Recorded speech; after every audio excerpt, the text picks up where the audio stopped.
بسم اللہ الرحمن الرحیم۔ خواتین کے لیے اعتکاف کی شرعی حیثیت۔ مردوں کی طرح خواتین کے لیے مسجد میں اعتکاف سنت مؤکدہ نہیں ہے، یعنی رمضان کے آخری عشرے میں مسجد میں بیٹھنا ان پر واجب یا مستحب سنت نہیں۔ جگہ کا انتخاب۔ گھر میں ایک الگ مخصوص کمرہ یا جگہ منتخب کریں جہاں آرام سے عبادت ہو سکے، جیسے نماز پڑھنے، قرآن پڑھنے، ذکر کرنے والی جگہ۔ یہ جگہ مسجد کی مانند ہو، یعنی وہاں سے غیر ضروری باہر نہ نکلیں۔ اگر ممکن ہو تو مسجد کے قریب یا بالائی منزل کا کوئی کمرہ بہتر لگے تاکہ اذان سنائی دے اور نماز کی جماعت کا احساس ہو۔ نیت کرنا۔ دل سے نیت کہ میں اللہ کے لیے اعتکاف کرتی ہوں۔ رمضان کے آخری عشرے کے لیے سنت اعتکاف کی نیت۔ نیت مسجد میں داخل ہونے کی طرح گھر کی مخصوص جگہ پر بیٹھ کر کریں۔ وقت: رمضان کا آخری عشرہ 20 رمضان کی فجر سے شروع کر کے عید کی نماز تک یا چاند نظر آنے تک۔ اگر سنت اعتکاف چھوٹ جائے تو قضا ممکن ہے۔ نفلی اعتکاف کسی بھی وقت جتنا چاہیں، ایک دن، چند گھنٹے بھی۔ شرائط: روزہ رکھنا ضروری، اگر رمضان میں ہے تو فرض، ورنہ اعتکاف نہیں رہے گا۔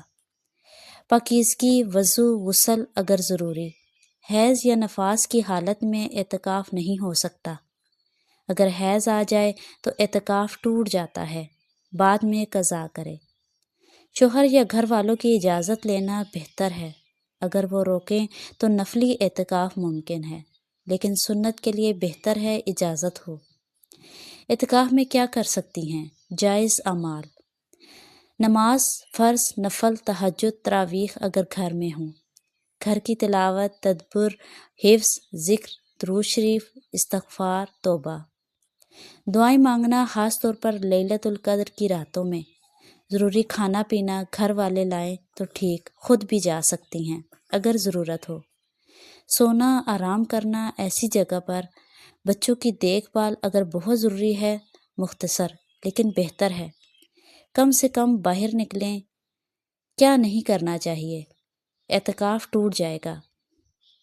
غیر ضروری گھر سے باہر نکلنا، جیسے بازار، ملاقات، غیر ضروری کام۔ جماع یا شوہر سے قریب ہونا، روزہ بھی ٹوٹ جاتا ہے۔ دنیاوی باتیں، موبائل پر زیادہ استعمال، ٹی وی، سوشل میڈیا، بیکار وقت۔ خوشبو لگانا یا سجنا اگر لذت کے لیے ہو۔ غیر محرم سے بات چیت اگر ضرورت ہو تو پردے سے مختصر۔ مولانا الیاس قادری صاحب کی اہم نصیحت: خواتین رمضان کے آخری عشرے میں گھر میں ضرور اعتکاف کریں۔ یہ لیلۃ القدر حاصل کرنے کا بہترین موقع ہے۔ نیت خالص اللہ کے لیے رکھیں، دنیا سے منہ موڑیں۔ گھر والوں کو بھی ترغیب دیں کہ اجازت دیں۔ اگر مسجد میں الگ انتظام ہو، خواتین کے لیے الگ جگہ، تو وہاں بھی جا سکتی ہیں، لیکن گھر میں ہی افضل ہے۔ اعتکاف میں قرآن، دعا اور توبہ پر توجہ دیں، اللہ کی رحمت نازل ہوگی۔ اللہ پاک ہمیں سب کو اعتکاف کی توفیق عطا فرمائے اور قبول فرمائے، آمین ثم آمین۔